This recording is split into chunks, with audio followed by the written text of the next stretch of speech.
హైదరాబాద్ అల్వాల్లో కిరాతకం, 6 ఏళ్ల చిన్నారిపై అత్యాచారం, హత్య. కాసేపట్లో ఎమ్మెల్సీ ఎలక్షన్ పోలింగ్ ప్రారంభం, 6 స్థానాల ఎన్నికలకు ఏర్పాట్లు పూర్తి. తెలుగు రాష్ట్రాల్లో జోరందుకున్న నామినేషన్ల పర్వం, శుభముహూర్తాన రిటర్నింగ్ అధికారుల ముందు క్యూ. ఏపీలో మరింత పెరిగిన రాజకీయ వేడి, ప్రచారంలో వైసీపీ టీడీపీ మాటల దాడి. టీడీపీలో చల్లారని దర్శి టికెట్ సెగలు, బాబురావుకి వ్యతిరేకంగా నిరసనలు.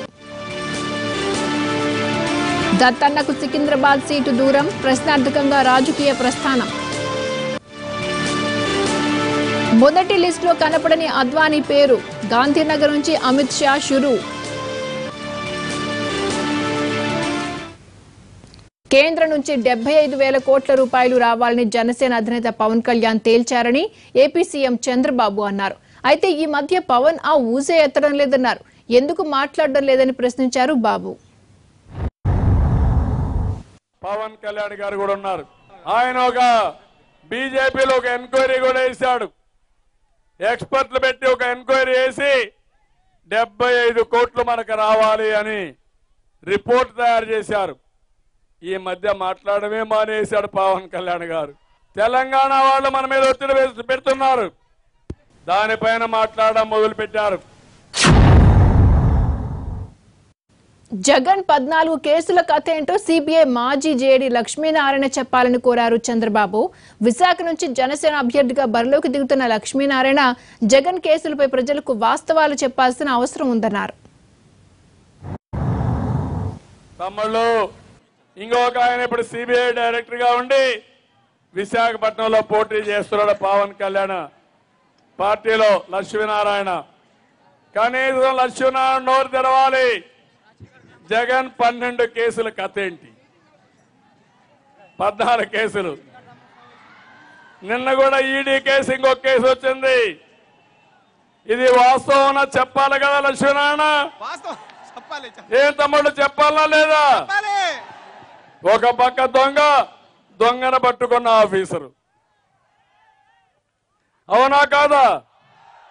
వాస్తవాలు రాష్ట్ర ప్రజలకు 5 కోట్ల మందికి చెప్పాలి. మీరు పెట్టిన కేసులు ఏమయ్యాయో మీరు కూడా సమాధానం చెప్పాల్సిన అవసరం ఉంది. మీ కేసులన్నీ ఎందుకు పెట్టారో ఆ రోజు ఉన్న సాక్ష్యాలన్నీ మీకు తెలుసు కాబట్టి వాస్తవాలు లక్ష్మీనారాయణ కూడా మాట్లాడాల్సిన అవసరం ఉంది. తమ్ముళ్ళు, అవునా కాదా అని మిమ్మల్ని అడుగుతున్నా. ఏపీపై పెత్తనం చేయాలని తెలంగాణ సీఎం కేసీఆర్ ప్రయత్నిస్తున్నారని చంద్రబాబు విమర్శించారు. జగన్ తో కలిసి కుట్ర రాజకీయాలు చేస్తున్నారన్నారు. ఇవి ప్రమాదకరమైన ఎన్నికలని ప్రజలను హెచ్చరించారు బాబు. జగన్ కు ఓటు వేస్తే తెలంగాణ సీఎం కేసీఆర్ కు ఓటు వేసినట్లేనన్నారు. తెలంగాణలో ఏం జరుగుతా ఉంది? రాజకీయ పార్టీలన్నీ కూడా ఫినిష్ అయిపోయినాయి. 2014లో మనం 15 సీట్లు గెలిస్తే అందరు ఎమ్మెల్యేలు లాగేసుకున్నారు. నిన్న 2 గెలిపిస్తే అందులో ఒకరు లాక్కున్నారు. కాంగ్రెస్ ఎమ్మెల్యేలు లాగేశారు. రేపు రాబోయే రోజుల్లో ఇదే కేసీఆర్ మన దగ్గర ప్రయోగం చేయబోతున్నాడు. అంటే ఈ జగన్ ఓటేస్తే ఆ ఓట్లు అడ్డం పెట్టుకుని ఢిల్లీలో పదవి రావాలి కేసీఆర్కి. ఆ పదవి ఉపయోగించుకొని మన మీద పెత్తనం చేయాలి, ఆంధ్ర పైన పెత్తనం చేయాలి. మీరు ఆమోదిస్తారా? జరిగిపోయినాక బాధపడతారు. ఇప్పుడే కానీ ఆలోచించకపోతే నేను అడుగుతున్నా, ప్రమాదమైన ఎన్నికలివి. తెలంగాణ కేసీఆర్ మన మీద కక్షగట్టి ఈ రాష్ట్రాన్ని అతలాకుతలం చేయాలనుకుంటున్నాడు, అణగదొక్కాలనుకుంటున్నాడు. తెలంగాణలో ఎట్టా ఒకటయ్యారో, ఏకపక్షమయ్యారో మీరందరూ కూడా ఒకటి కావాలి. ఈ ఊర్లో ఒక్క ఓటు కూడా జగన్మోహన్ రెడ్డికి పడడానికి వీలు లేదని మిమ్మల్ని కోరుతున్నా. జగన్ ని గెలిపించడానికి కేసీఆర్ 1000 కోట్లు పంపించారన్నారు లోకేష్. చంద్రబాబుని ఓడించి పోలవరాన్ని పూర్తి చేయకుండా కేసీఆర్ జగన్ తో కలిసి కుట్రలు చేస్తున్నారని ఆరోపించారు. ఒక్కసారి అవకాశం ఇవ్వడానికి ఇదేమన్నా పేకాట అని ప్రశ్నించారు లోకేష్. ఆలీబాబా 40 దొంగల్లా జగన్ అనే ఆలీబాబా చుట్టూ ఉన్న వాళ్ళు దొంగలేనన్నారు. చంద్రబాబు నాయుడు గారిని ఓడించాలా? కేసీఆర్ గారి ఆలోచన ఏంటంటే చంద్రబాబు నాయుడు గారిని ఓడిస్తే అప్పుడు ఇంకా తెలంగాణకు ఎవరు పోటీ ఉండరు, పోలవరం అవుదు, మన పోటు 2 తీసుకోవచ్చు తెలంగాణకి, ఎవరు అడ్డుపడేవాడు ఉండడు. ఎందుకంటే రెగ్యులేటర్ అని చేతుల్లో ఉంది కదా, అలా ఉంది పరిస్థితి. అమ్మా 1000 కోట్ల రూపాయలు పంపించారమ్మా జగన్మోహన్ రెడ్డి గారికి గెలిపించడానికి. ప్రచార రథాలు కూడా పంపిస్తున్నారు, రంగులు మార్చారు. కానీ రాత్రి ఒక విషయం మర్చిపోయాడు. అదేనంటే సీట్ కవర్లు మటుకు గులాబీ రంగు, ముద్ర వాలాస్ ముద్ర ఏదైతే అంబాసిడర్ కారు ఉందో అది ఉంది. అంటే అది కూడా తెలియదు మార్చుకోవాలని. ఆ బండ్లు తిరుగుతున్నాయి. అంటే ఎంత కుట్ర జరుగుతుందో ఒక్కసారి మనందరం ఆలోచించాం. అహర్నిశలు మన కోసం కష్టపడే ముఖ్యమంత్రి పైన ఇన్ని కుట్రలు జరుగుతున్నాయి. అమ్మా మీరు ఇంకోటి ఆలోచించాలి. మన ఇంట్లో చిన్నపిల్లలు ఉంటారు, ఒక స్కూటర్ ఉంటుంది, తాళాలు ఇస్తామా? ఇస్తామా? మన ఇంట్లో కారు ఉంటే పిల్లలకి తాళాలు ఇస్తామా? ఎందుకు ఇవ్వం? చిన్నపిల్లలు నడితే యాక్సిడెంట్ అయిపోతుంది, అవునా? మనుషులు చనిపోతారు.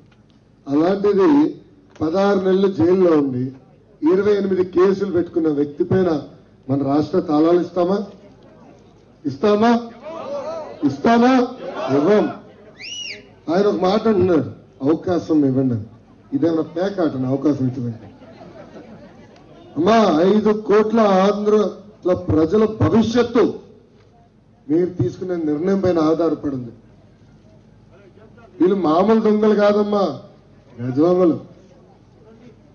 మీరు ఆయన ఆలీబాబా అవుతే ఆయన చుట్టుపక్కల 40 దొంగలు ఉన్నారు. జాబ్ చేసే స్థాయి నుంచి జాబ్ ఇచ్చే స్థాయికి ఎదగాలన్నారు నారా లోకేష్. మంగళగిరిలో రాష్ట్ర అభివృద్ధికి తీసుకుంటున్న చర్యలపై కాలేజీ స్టూడెంట్స్ తో చర్చించారు. స్టూడెంట్స్ అడిగిన ప్రశ్నలకు సమాధానాలు ఇచ్చారు లోకేష్. ఇప్పటికే ఏపీకి 40 ఐటీ కంపెనీలు వచ్చాయన్నారు. డేటా సెంటర్ ఐటీ కంపెనీలకు ఏపీ ఐటీ హబ్ గా మారుతుందన్నారు Lokesh. That kind of jobs are not available yet. I'll change that. What we've done, you're absolutely right. Artificial intelligence and machine learning is the next wave. And I also believe that every industrial revolution only adds more jobs than it removes. But then it removes the lower order jobs. So we need to skill up. So as IT minister, we have foreseen this. And we actually are the only state to have a AI and cloud hub policy. Artificial intelligence and cloud hub policy, wherein we attract companies to deploy large-scale data centers. Now, the success of machine learning is data. We are creating world-class data centers. So we signed with Adani Group, which is investing 70,000 crores into Visakhapatnam.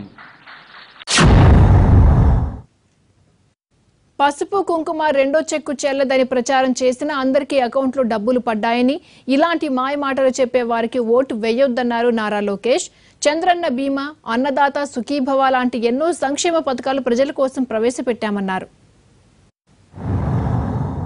పసుపు కుంకుమ రెండో చెక్కు చెల్లదని చెప్పారా? చెప్పలేదు తల్లి, చెప్పారు కదా. ఏ రోజు జరిగి చెప్పారు? రెండో చెక్ చెల్లదు చెల్లదు చెల్లదు అన్నారు. చెల్లిందా? డబ్బులు పడినాయా?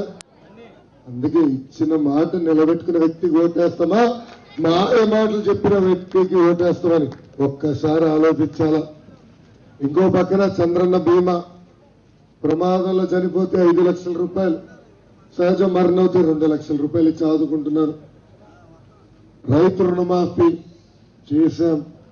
ఇప్పుడు అన్నదాత సుఖీభవ అని డైరెక్ట్ గా రైతు ఖాతాలో డబ్బులు వేస్తున్నాం. పెళ్లి కానుక, ఇట్లా చెప్పుకుంటా పోతే దాదాపు 120 సంక్షేమ కార్యక్రమాలు మీకోసం చంద్రన్న చేస్తున్నారు. పార్లమెంట్ ఎన్నికల సమయంలో కాంగ్రెస్ నుంచి వలసలు కొనసాగుతున్నాయి. ఇప్పటి వరకు పలువురు నేతలు టీఆర్ఎస్ లోకి వెళ్లగా ఇప్పుడు బీజేపీలోకి కూడా చేరికలు మొదలయ్యాయి.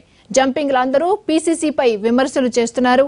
అయితే నేతలు తమ భవిష్యత్తు కోసమే పార్టీ మారుతున్నారని కాంగ్రెస్ నేతలు అభిప్రాయపడుతున్నారు. 100% ఇక్కడ తెలంగాణ రాష్ట్ర కాంగ్రెస్ పార్టీ ముఖ్య నాయకులు వాళ్ళకి కాంగ్రెస్ పార్టీ ఏ గంగలో కలిసిపోయినా అవసరం లేదు. ఎందుకంటే జైపాల్ రెడ్డి గారు జనతాదల్ని ఏ విధంగా సమాధి చేసి వచ్చిండ్రో కాంగ్రెస్ పార్టీ కూడా సమాధి చేయడానికే ఇక్కడ పూనుకున్నారు. ఆ విషయాన్ని అధిష్టానానికి కూడా చాలా మంది ముఖ్యులకు ఆ విషయం చెప్పడం జరిగింది. కాంగ్రెస్ పార్టీ సమాధి చేసే వరకు జైపాల్ రెడ్డి వదిలిపెట్టరు అని ఈరోజు జరుగుతున్నది అదే. అంటే ఈరోజు కాంగ్రెస్ పార్టీయా లేకుంటే ఇది ఉత్తమ్ కుమార్ రెడ్డి పార్టీయా? ఇది ఎవరి పార్టీ?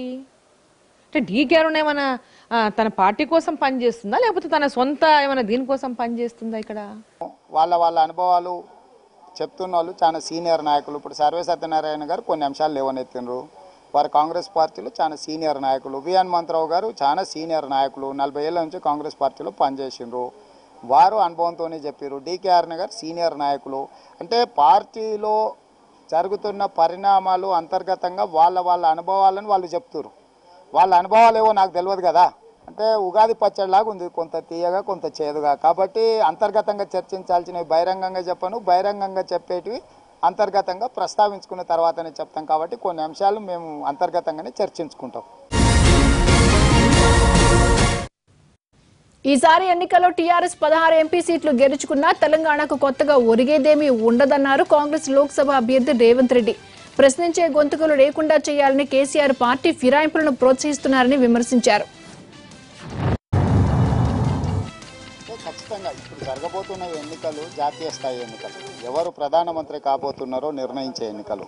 ఈ ఎన్నికలలో టీఆర్ఎస్కు ఎలాంటి పాత్ర లేదు. ఎందుకంటే ఈ పార్టీ ఉప ప్రాంతీయ పార్టీ. వీళ్ళకు ఓటు వేసినా ప్రయోజనం లేదు. మల్కాజ్గిరి పార్లమెంట్ సీట్ ఓడిపోతే కేసీఆర్ పడిపోయేది లేదు. ఆ పార్లమెంట్ సీట్ గెలిస్తే కేసీఆర్ ప్రధానమంత్రి అయ్యేది లేదు. కానీ అదే కాంగ్రెస్ పార్టీ గెలిస్తే తెలంగాణలో ప్రతిపక్షానికి ఒక గొంతు ఉంటుంది. ప్రజల తరఫున సమస్యలు ప్రశ్నించవచ్చు. కేంద్రంలో మా ప్రభుత్వం వస్తుంది, రాహుల్ గాంధీ ప్రధానమంత్రి అవుతాడు. అప్పుడు తెలంగాణ ప్రాంతానికి అత్యధికంగా నిధులు, సమస్యల పరిష్కారం కోసం పోరాటం